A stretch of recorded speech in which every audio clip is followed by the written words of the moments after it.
চন্দ্রকথার পর আর আসেন না ঘাটে? আসছিলাম ওই পাশ থেকে দেখে, তারপর তো ওই ঘাট পেয়ে যাওয়ার পর ওখানেই বসতাম। হ্যাঁ, নতুন ঘাট হয়ে যাওয়ার পরে আরো ডিপ ছিল না, আরো শীতের রাতে শুটিং।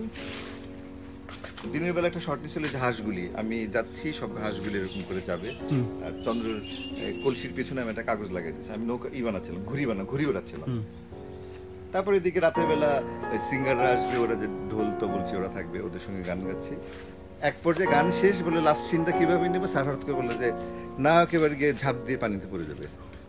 আমার হাতে একটা চাদর ছিল, বলতেছে হাঁসের মধ্যে উড়ে উড়ে গিয়ে পানিতে পড়ে যাবে।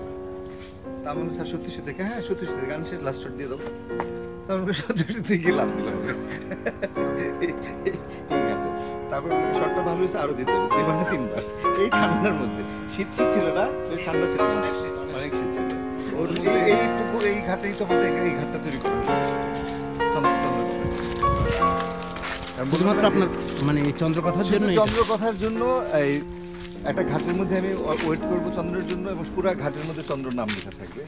ওই ঘাটে আমাদের পরিচয়, ওই ঘাটে একটা গান, তো এই সমস্ত পারপাসে একটা ঘাট দরকার। তো বললো যে এখানেই বানাশোনা, যেই বলা সেই কাজ। প্রথম তো পা দিতে পারতাম না, মাত্র ঢালাই করা হচ্ছে, হচ্ছে মানে এই কয়েকদিনের মধ্যে এই শুটিং শুরুর মধ্যে। মানে প্রথম প্ল্যান ছিল বাইরে গিয়ে শুটিং করবো, পরে বললো যে একটা ফুল গান করবো, তারপর এতগুলো সিকোয়েন্স করবো, ব্যাটেল সিন, পুকুরে ওই পার থেকে শট নিতে হবে, পুরা এখানে চন্দ্র চন্দ্র লিখে বসে আছে, তারপরে চন্দ্র আসবে, এই ব্যাপারগুলো হলো বাইরে গেলে টাফ হয়ে যাবে। পরে আমরা এখানেই, স্যার বললো যে তোমাদের সুবিধার জন্য এখানেই ঘাট বানায় দেওয়া। এখানে বেসিক্যালি আমরা যে নামাজের জায়গাটা, এটাকে এক্সপ্লেন করতে এখানে কি হয়, কে কি পাইছে, রিয়াজ কি পাইছে, মাহফুজ কি পাইছে, সবাই এসে এখানে অনেক কিছু চাইতাম আর কি আমরা। তো এটা এক্সপ্লেন করতে এসে এই জায়গাগুলোতে বসতো, এইরকম সময় বিকেলের দিকে এসে তারপর হয়তো বলতো যে চা নিয়ে আসো, এখানে চা নাস্তা আজকে এখানেই, মূলত আড্ডাটা, সিঙ্গারা চা চলবে এখানে, ব্যাস সন্ধ্যা পর্যন্ত এখানে আড্ডা মেরে তারপরে হয়তো রুমে গেলাম। এমন কোনো মেমোরেবল ঘটনা যেটা আপনাকে এখন মনে হচ্ছে সে ধরনের ওনার সঙ্গে? মানে অদ্ভুত একটা ব্যাপার যে এই একটা লোকের সাথে এত সুন্দর একটা সময় কাটাতাম এই জায়গাটাতে, ওই মানুষটি এখানে অবিশ্বাস্য একটা ব্রিজ হবে, ব্রিজটা কমপ্লিট হয়নি, তা আমরা যেতাম নৌকা করে। এই যে মাঝখানে এটা, এই যে মাঝখানে আইল্যান্ডটা, এটা আইল্যান্ডের নাম ভুলে গেছি, বাট ওখানে যাওয়ার পর একটা ছোট্ট বসার জায়গা, ওটাই মনে হতো দারুণ একটা ব্যাপার আর কি। সবাই নৌকা করে পার হয়, ওখানে বসে চাটা বলা যায়, ম্যানেজার চা নিয়ে আসো, চা নিয়ে আমরা ভিতরে চা খাওয়া, আড্ডা পাখিটা রয়েছে, এটা মানে এখানে রাতের আড্ডাটা হয়তো বেশি ভাবা শিখে, রাতে না সন্ধ্যার দিকে, বিকেল সন্ধ্যা। আচ্ছা, রাতের আড্ডাগুলো দিকে, এদিকে ভয় আসতাম না, এটা তো বলতো ভূত থাকে। এটা এই বাড়িটাতে, হ্যাঁ এটাতে স্যারের ভূত বিনা। ভূত বাড়িতে আপনি ভূতের ভয়টা পাইছিলেন? না, আমার কাছে আমি পরে মনে হতো যেগুলি স্যারের পিছনে নেপথ্য নায়ক স্যার। হ্যাঁ, কারণ স্যার ভূত যখন দেখাইতে যেত তখন স্যার থাকতো না কাছে। আচ্ছা, তো মনে হতো সেই গিয়ে কিছু একটা করছে, নেপথ্যের ঘটনাটা ঘটাচ্ছে। ভূত বাড়িটা ছিল কেমন তখন? এটা মানে কাঠের খড়ের মতো ঘর ছিল, বিকজ এই পুরো জায়গাটা অনেক পরিত্যক্ত ছিল। এই পাশটা, এই ব্রিজ এটা ছিল না, এই নতুন ঘাট ছিল না, জাস্ট এই আইল্যান্ডটা, আর এটা তো বানানো হলো ওখানে যাওয়ার জন্য। ঘাটটা বানানো হলো চন্দ্রকথার জন্য। এই ঘাটটা, ওই ঘাটটা, আর ব্রিজটা পর্যন্ত, ব্রিজটার মধ্যেই ওই শুটিং চলতে আর নৌকা করে যেতাম, তো নৌকা করে গেলে বাচ্চারা পড়ে টুরে যেতে, এরকম একটা টেনশন কাজ করতো। তো এরপর থেকে প্রচুর ডিভিডি থাকতো, যে বড় পর্দায় বসে বসে সিনেমা দেখো, বিশাল বড় একটা আয়োজন আছে ভিতরে ঢোকান। এখানে সবাই ফ্লোরিং করে বসে আমরা লাঞ্চ, ডিনার, ব্রেকফাস্ট,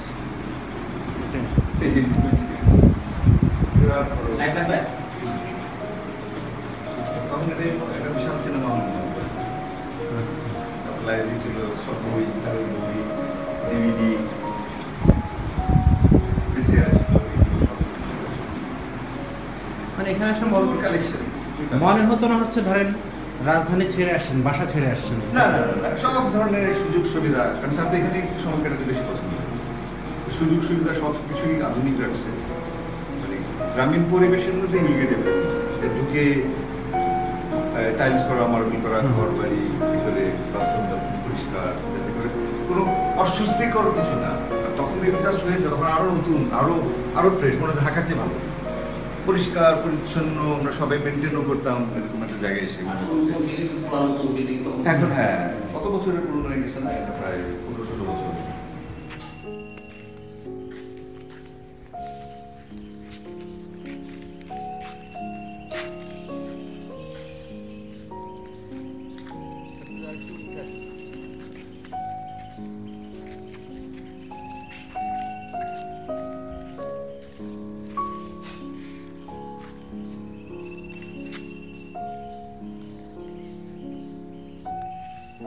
মৃত্যুবার্ষিকী আসছে।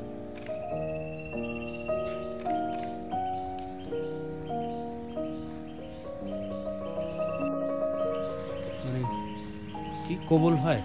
হ্যাঁ, মানে এটা একটা দোয়া পড়ার জায়গা, যেখানে যদি কেউ মানে মন থেকে এসে 2 রাকাত নামাজ পড়ে কিছু চায়, তো সেটা আল্লাহ কবুল করে।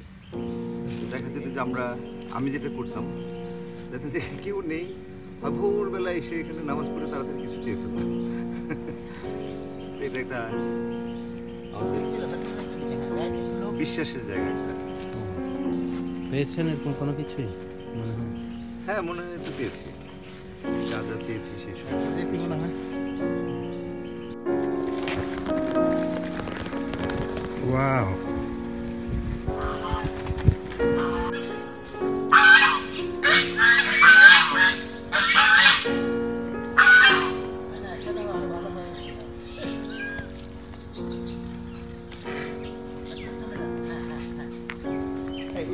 এই জায়গাটা আরেকটু বেশি জঙ্গল ছিল।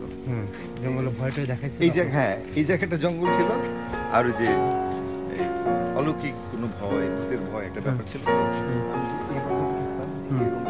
এরকম জঙ্গল, যখন মনে করে যে আমার শুটিং নেই, হয়তো আমি বসে আছি, ওদিকে একটা লাইট করে শুটিং করছে, তখন হঠাৎ করে মনে হচ্ছে যেন বাঁশঘাটের মধ্যে একটা কিছু একটা ঝুমঝুম করে উঠলো, হঠাৎ দৌড়ে চলে গেছে। কি হয়েছে, ভয় পাইছো? ভয় পাইনি, না না, ভূত দেখছে নাকি, বলো বলো বলো বলো, মানে এরকম করে আরো ভয়টা বাড়াইতো। দাঁত দেখছিলেন কোন রুমে? ওই রুমে, হ্যাঁ? বাথরুমে। এটা কি ইচ্ছে করে করছিল পরে কোনো? না না, ওইটা আসলে ইচ্ছে করে হয়নি, এটা হচ্ছে কি ওই বাচ্চু ভাই শুটিং টুটিং করে দাঁতগুলি তার ভিজে রাখতো কিছুক্ষণ, তো উনি দাঁত ভিজে রেখে বাইরে চলে গেছে, চলে যাবে হয়তো সবাইকে বাড়িটাই বলতে গেছে, তার মনে ছিল না। এমন সময় আমি বাথরুমে ঢুকছি, বাথরুমে ঢুকে যে বেসিনের সামনে গিয়ে দেখে একটা দাঁত, একটা মানুষের পুরো 32টা দাঁত পড়ে আছে, দেখে তারপর চিৎকার। পরে আমার মনে হয় আর ইচ্ছা করে করছে, তাই না, উনি কি সব দাঁত খুলে রাখে? প্রতিদিনই আমাদের মানে শুটিং করে বিকেলে পুলে নামবো, এরকম একটা টার্গেট থাকতো যে বিকেল হলেই পানি থাকবে, পানি থাকলেই আমরা সবাই সেখানে লাফালাফি করবো। হয়তো কোনো প্ল্যান নেই, সবাই বসে এমনি নর্মাল বসে আছে, একজন আসলো ধাক্কা দিয়ে ফেলে দিল, বা স্যার বললো লাভ দাও, তো একটা লাভ, কেউ একজন জাম দিল বা শুরু হয়ে গেল, যে অবস্থায় আছে, কেউ মোবাইল নিয়ে লাভ দিয়ে চলে যাচ্ছে, যে যার মতো, মানে মানে হয় না, সবাই একদম শিশু হয়ে যাওয়া, বিকজ স্যারের মধ্যে তো একটা শিশু সুলভ ব্যাপার কাজ করতো সবসময়।